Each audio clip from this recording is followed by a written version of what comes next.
विप्रदः वाचः कनककपिशं वेदयन्ते च मालाम् रन्ध्राण वेणोरसुभया पूर्यङ्गोपवृन्दैः वृन्दावरण्यसुपदरमणम् प्रविवसगीतकीर्तिः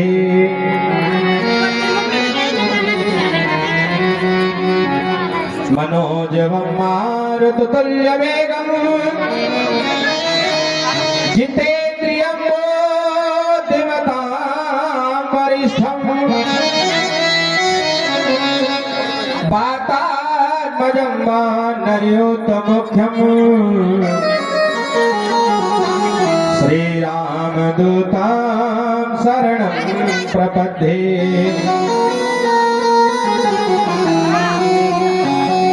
देवदनुज नरनाग खगं प्रेत पितर गंधर्व बंदो किन्नर रजनिचर और कृपा करो अवसर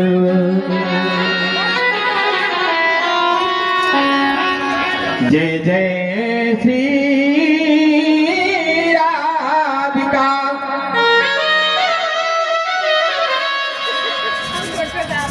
जय जय नवल किशोर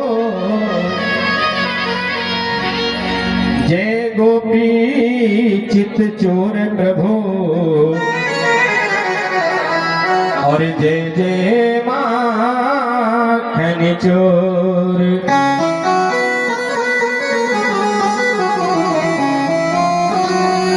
बरसाने की श्री राधिका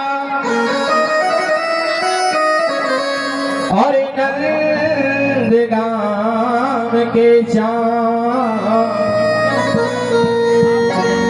और इन दोनों के चरणन में मेरा बारंबार प्रणाम मेरा बारंबार प्रणाम मेरा बारंबार प्रणाम। बोले श्री गुरुदेव भगवान की जय हो। बोले श्री सरस्वती माता की जय हो। बोले श्री गणेश जी महाराज की जय हो।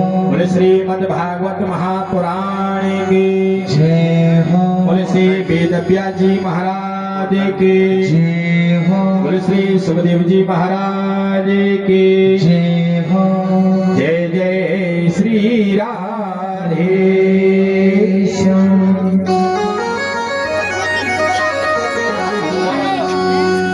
परम मंगल में परात्पर अखिलेश्वर नंद नंदन श्री ब्रज नंदन की सज्जनों आज बड़ी ही कृपा है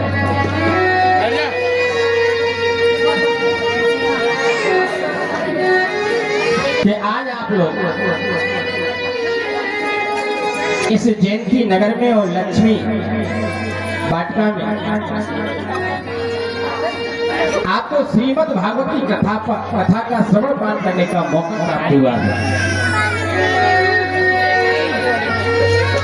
ये सज्जनों हमारे ये श्रीमद् भागवती कथा है ना, ये कोई ऐसी वैसी कथा नहीं है। अरे इस कथा के लिए देवता भी तरसते हैं, लेकिन आज कल क्या है कि हम लोगों ने इस श्रीमद् भागवत की कथा को एक खिलौना बना लिया है। आई मैया बाद में बात कर लेना, पहले कथा सुन लो।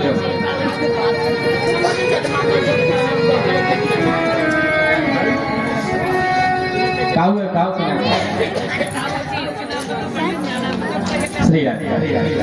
ये श्रीमद् भागवत की कथा ऐसी नहीं होती है, जाने कितने जन्मों के हमारे नष्ट होते हैं और पुण्य उदय होते हैं, तभी श्रीमद् भागवत की कथा का श्रवण पान करने का मौका प्राप्त होता है, था नहीं होता।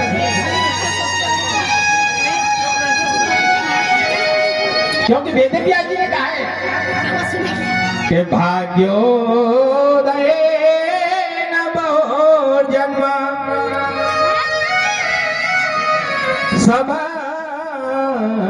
समर्जितेना सत्संग चलवते पुरुषो यदा वै। बोले एक जन्म नहीं, अनेक जन्मों के जो हमारे पाप नष्ट होते हैं और जो पुण्य उदय होते हैं, तभी श्रीमद् भागवत की कथा का रसपान करने का हमको मौका प्राप्त होता है, नेता नहीं हो पाता। ये कथा कोई साधारण थोड़ी है महाराज, लेकिन आजकल इन कथा का महाराज लोगों ने खिलौना बना दिया है।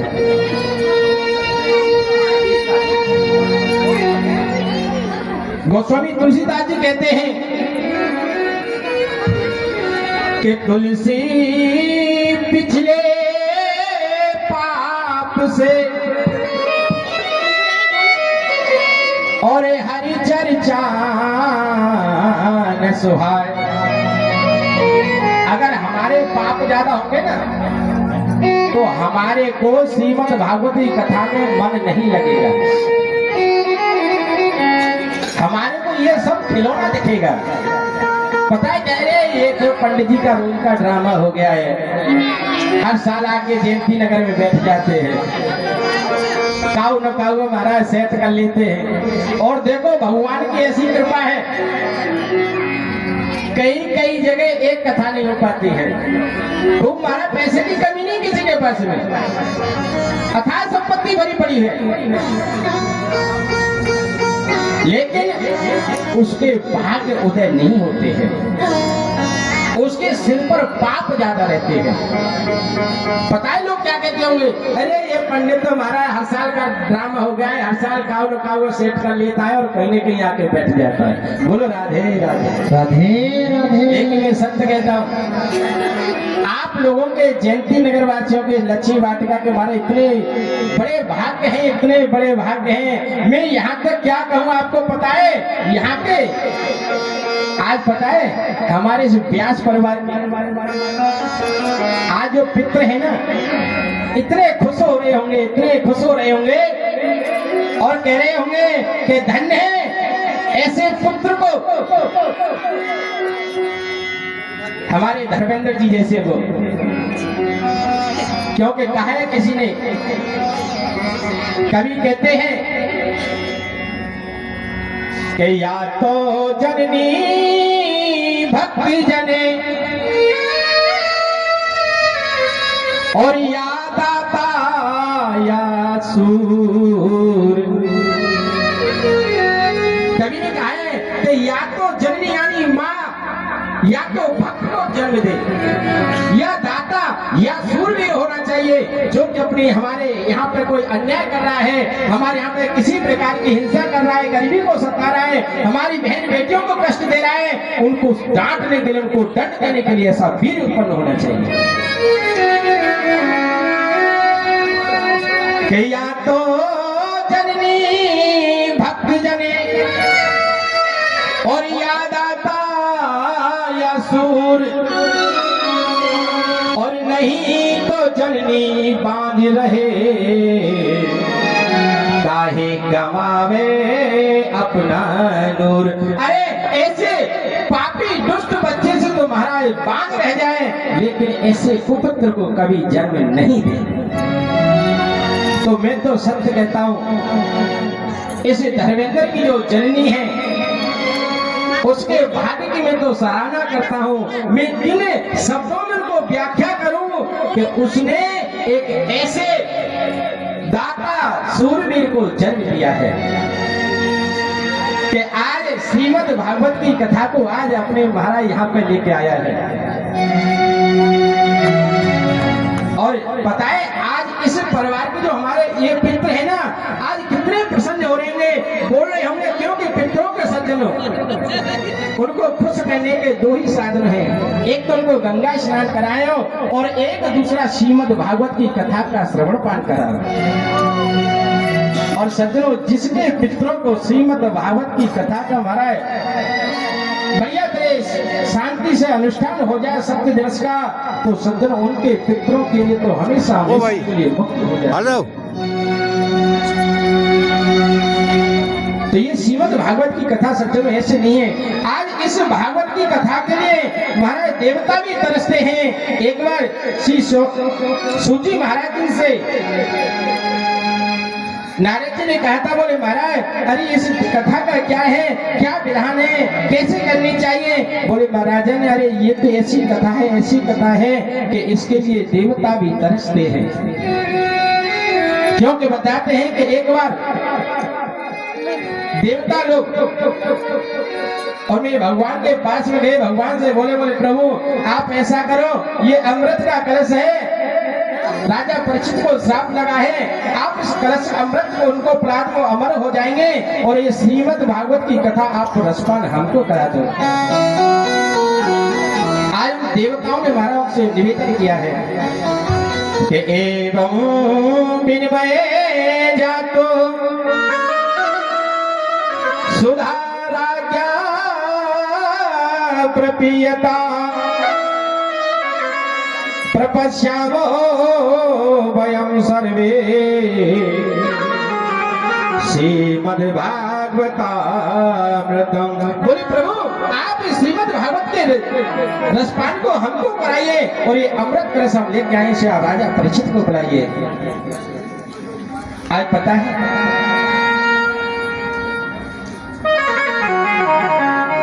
आज उन समस्त जितने भी सज्जनों साधन हैं, एक तरफ अमृत कलश को रखा है, समस्त साधनों को रखा है एक तरफ, और श्रीमद् भागवत जी को रखा है, लेकिन आज सज्जनों श्रीमद् भागवत जी का पल्ला नीचा हो गया है। ऐसी सुखदेव जी बोले देवताओं तुम्हारी ये श्रीमद् भागवत की कथा नसीब में नहीं है। बोले ये तो श्रीमद् भागवत की कथा तो पृथ्वी लोक पर राजा परीक्षित को भक्तों को ही प्राप्त होगी। आज उन्होंने कहा, बोले महाराज वो तो बात ठीक है, लेकिन इस कथा को अगर कोई भक्त आदमी अगर इसे सुनकर अगर तर जाए तो कोई बड़ी बात नहीं है। अगर कोई ज्ञानी व्यक्ति अगर श्रीमद् भागवत की कथा को श्रवण करके अगर मुक्त हो जाए तो कोई बड़ी बात नहीं है। बोले महाराज क्या है? बोले अगर कोई पापी जिसने कभी पुण्य नहीं किया, जिसने कभी अपने माता पिता की सेवा नहीं की है, अरे जिसने कभी कथा नहीं श्रवण की, कभी इसने देव उठा, कभी दान नहीं दिया, और मरने के बाद अगर वो प्रेत योनि में चला जाए ना, तो श्रीमद् भागवत की कथा के सत्य दिवस की कथा ऐसी है कि अगर नियम पूर्व अनुष्ठान से अगर इस श्रीमद् भागवत की कथा को सुने और अपने पितरों को सुना दे, तो मैं सत्य कहता हूं कि उसकी भी अवश्य मुक्ति हो जाती है। बोले राजन मेरे पे कथा याद आती है। एक तुंगभद्रा नदी थी और उस पर एक उत्तम नगर बसा हुआ था, और उसी उत्तम नगर में एक आत्मदेव जी पंडित जी रहते थे। आत्मदेव जी बड़े ही सुशील थे, बड़े ही सदाचारी थे, ब्राह्मण है, कर्म करते हैं, लेकिन उनके विपरीत ही उनकी पत्नी थी धुंधली देवी। यथा नाम तथा गुण, जिसके अंदर जैसा नाम होता है उसके अंदर कुछ ना कुछ गुण ऐसे अवश्य पाए जाते हैं। जरूरी नहीं है पूरे गुण पाए जाए, जरूरी नहीं है कि किसी का नाम गंगा हो तो आप उसके दरवाजे पर जाओ तो पानी मिल जाए, ये जरूरी नहीं है। जरूरी नहीं कि अगर कोई शीतल हो तो महाराज सुबह से शाम तक वो किसी से कुछ कहती नहीं हो, बोले राधे राधे।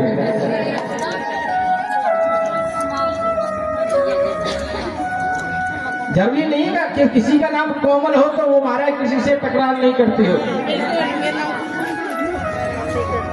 लेकिन कुछ ना कुछ गुण अवश्य पाए जाते हैं। यथा नाम तथा करें। आज ऐसी धुंधली देवी है महाराज, धुंधली है, बड़ा नाम विचित्र है महाराज। पंडित जी जाते हैं अड़ोसी पड़ोसी के यहाँ जजमानी करने के लिए। धुंधली देवी महाराज पीछे से अड़ोसी पड़ोसी सबसे मनोरंजन करती रहती है। काफी दिन हो गए आत्मी देवी के यहाँ कोई पुत्र प्राप्ति नहीं हुआ। अड़ोसी पड़ोसी ने कह दिया, बोले महाराज आपके पुत्र लोग प्रसन्न नहीं, इसलिए आपके घर में पुत्र नहीं है। बोले आपकी गाय है, ये भी कई साल हो गए, ये भी बांझ हो गई, इसके भी कोई पुत्र नहीं है। थोड़ा तो इधर साइड में हो जाएगा। क्या करें? बोले आप पहले अपने पुत्रों को प्रश्न कीजिए। महाराज आत्मदेव जी वन में चले गए और वन में एक ऋषि से प्रसन्न करके महाराज एक फल लेके आए और उस फल को महाराज धुंधली देवी ने तो खाया नहीं, उस गाय को खिला दिया। और महाराज किसी अड़ोसी पड़ोसी को पुत्र को अपना पुत्र बना दिया। दोनों का काम हो जाए यार। आज वही सज्जनों धंधकारी हो गया दोनों। आज धंधकारी ऐसा है नहीं तो कभी, क्योंकि मैं आपको कथा तो बहुत सारे हैं लेकिन समय का अभाव देखते हुए मैं आपको बहुत ही सूक्ष्म में सुना रहा हूं। क्योंकि कई मैया तो हमारी चली गई, कई मैया हमने कह दिया तो रुक भी गई है। अब ये सोचने महाराज कब आरती करें, कब प्रसाद मिले, कब भागे। बोले राधे राधे राधे राधे। अच्छा भैया कथा तो हो जाए, पर एक बात बताओ, हमने समय कथा का रखा है 12 से 4 का। आप लोग क्या समय दोगे हमारी कथा सुनने को? अब आप कब आओगे? आप सब लोग आपस में विचार करें। और देखो ये कलश आपने उठाए है ना, ये ऐसे नहीं महाराज कि कलश उठाए और यहाँ पटक के और अपने घर चली गई। विधान ये श्रीमद् भागवत के कथा, ये कलश उठाने का कि महाराज नित्य अगर दोनों टाइम नहीं आए तो एक टाइम अवश्य आके अपने जल को कलश को सींचो, उसमें जल डालो, धूप बत्ती अगरबत्ती करो, दीपक लगाओ, ज्यादा नहीं तो 5 परिक्रमा अवश्य श्रीमद् भागवत की करनी चाहिए। बाद में होगा लाइट का एडजस्ट। वैसे विधान तो 108 परिक्रमा का है। और मैं सत्य कहता हूँ श्रीमद् भागवत की कथा आपने 7 दिन तक नियम से सुनी है। और श्रीमद् भागवत की कथा आपने नियम से सुनकर महाराज समय से आए, समय से परिक्रमा किए, समय से ये किया और घर में किसी से महाराज जय श्री राम नहीं किए। महाराज राधे राधे, समझ जाओ, समझदारों समझ। अगर ऐसा नहीं किया है ना तो मैं सत्य कह रहा हूँ, आपकी कितनी भी कोई भी बड़ी समस्या होगी 1 साल के अंदर वो समस्या अवश्य हल होगी और आपकी मनोकामना सिद्ध अवश्य होगी। लेकिन हम लोग क्या है, अनुष्ठान तो करते हैं लेकिन नियम से विमुख हो जाते हैं, उसका फल प्राप्त नहीं होता है। तो फिर कहते हैं पंडित जी आपने पता नहीं कैसे मंत्र पढ़े थे और हमारा तो काम ही नहीं हुआ। बोलो राधे राधे राधे राधे। देखो सिर्फ मेरे नियम से नहीं काम चलेगा, आपको भी नियम करना पड़ेगा।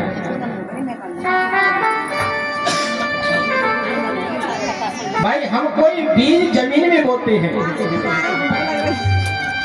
तो ऐसे नहीं है कि हम बीज डाल दिया तो बन के अपने आप फलेगा फूलेगा, उसमें फल आएगा। जब तक हम उसको सींचेंगे नहीं, उसमें जल नहीं देंगे, उसकी देखभाल नहीं करेंगे, जब तक उस फल को, उस वृक्ष में फल नहीं छाया नहीं होगी, फल फूल नहीं आएगा। इसलिए आपको भी नियम करना है, क्योंकि श्रीमद् भागवत के नियम है मेरे कि श्रीमद् भागवत की कथा हमेशा, वैसे नियम यह है कि एक समय ही खाना खाना चाहिए। और अगर आपकी कोई दवाई चल रही है कोई बात नहीं है तो तुम्हारा दोनों टाइम खाना खाओ, 4 बार खाना खाओ। मैं तो ये कह रहा हूँ, पर इस एक समय का इसलिए कहा है कि अगर हम ज्यादा खाना खाएंगे ना तो देखो ये बहन जी बैठी ना ऐसे का नहीं, पर ऐसे नहीं आएंगे, क्योंकि ज्यादा खाना खाओगे आपको नींद आएगी, आलस आएगा, उबासी आएगी, कथा में मन नहीं लगेगा। भाई एक समय खाना खाओगे ना तो आपका मन एकदम प्रसन्न रहेगा।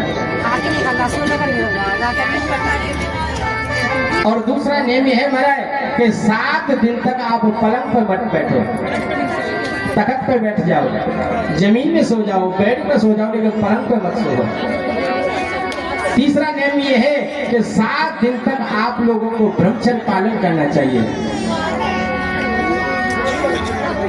और नियम है कि आपको 7 दिन तक महाराज छोट मत नहीं करना चाहिए, प्रश्न को दाढ़ी मूछ नहीं बनानी चाहिए, किसी से लड़ाई झगड़ा नहीं करना चाहिए।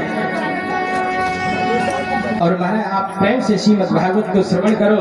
आपका मैं सत्य कहता हूँ, इस व्यासपीठ से आपकी अवश्य ही कोई अच्छी वाली मनोकामना सिद्ध होगी।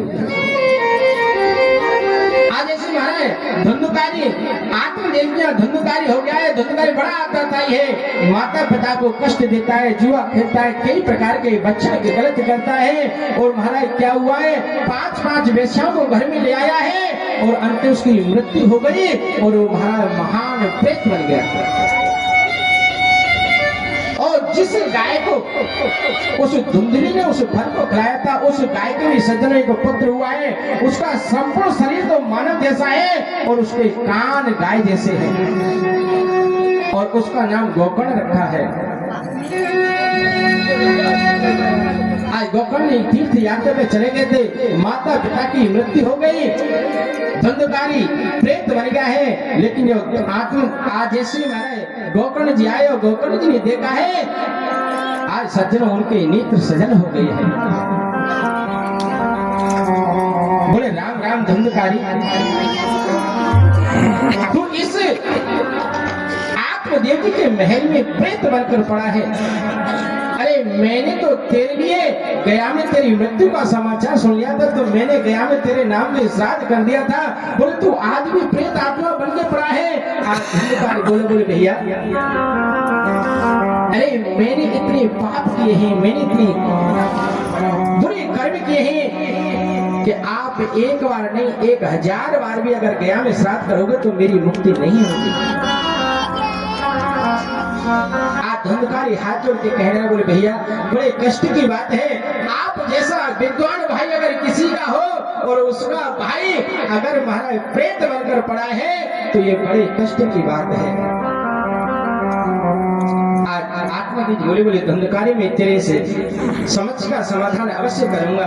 आज आत्मदेव जी ने आज गोकर्ण जी ने ध्यान किया है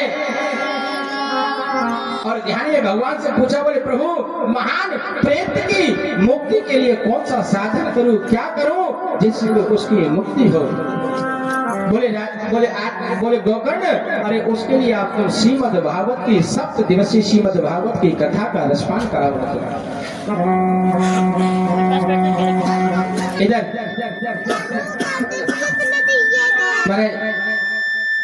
ज्ञान और वैराग्य है, वो उनको बुढ़ापा हो गया है, उनके बुढ़ापा दूर करने के लिए महाराज नारद जी ने कई प्रकार के गीता के पाठ किए हैं, वेदों के पाठ किए हैं, पुराणों के पाठ किए, रामायण का पाठ किया है, लेकिन महाराज ज्ञान वैराग्य का बुढ़ापा दूर नहीं हो रहा है।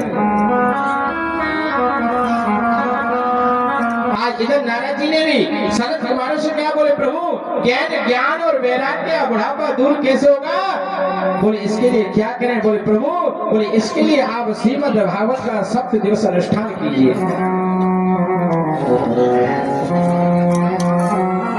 आज सज्जन इधर सनत कुमारों ने नारद जी ने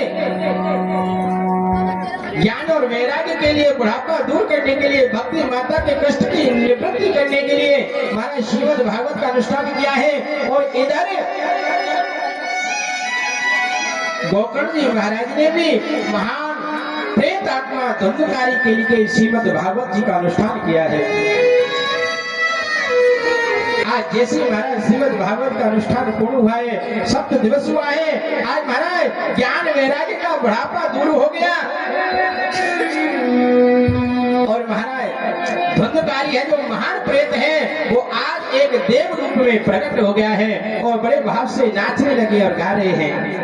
वो दिन रात सुबह और शाम और मेरा हो यही रोजी का काम, क्या ओ जबू में राधे राधे नाम मेरा हो यही रोज का काम जपो में राधे राधे श्याम मेरा हो यही रोज का काम हो दिन रात सुबह और शाम मेरा हो यही रोज का काम दिन रात सुबह और शाम मेरा हो यही रोज का